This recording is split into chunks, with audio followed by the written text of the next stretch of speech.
Hello, welcome to vlogs of Loki. ஒரு diet recipe பார்க்கலாமா?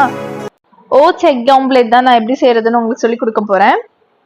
First கொஞ்சமா கருவேப்பிலையும் ஒரு பாதி பச்சை மிளகா சேர்த்திருக்கேன். அதே மாதிரி பாதி ஆனியனையும் சாப் பண்ணி சேர்த்திருக்கேன்.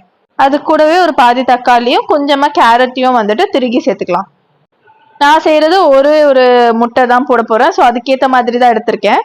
கொஞ்சமா சால்ட்டும் சேர்த்துட்டு பெப்பரும் உங்களுக்கு எவ்வளோ காரம் பிடிக்குமோ அதுக்கேற்ற மாதிரி பெப்பர் சேர்த்துக்கோங்க. மஞ்சத்தூள் இது கூடவே ஒரே ஒரு முட்டையை நான் சேர்த்துட்டு நம்ம ரோல்டு ஓட்ஸ் தான் எடுத்திருக்கேன். நான் ஒரு 2 ஸ்பூன் ஓட்ஸையும் எடுத்து இது கூட நல்லா மிக்ஸ் பண்ணிக்கலாம்.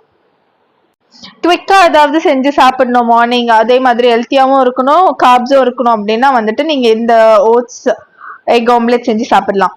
பேன்ல ரொம்ப கம்மியா ஆயில் சேர்த்துட்டு நம்ம இந்த செஞ்சு வச்சிருக்கோம்ல அதை அப்படியே ஆம்லேட்டா போட்டுக்கலாம்.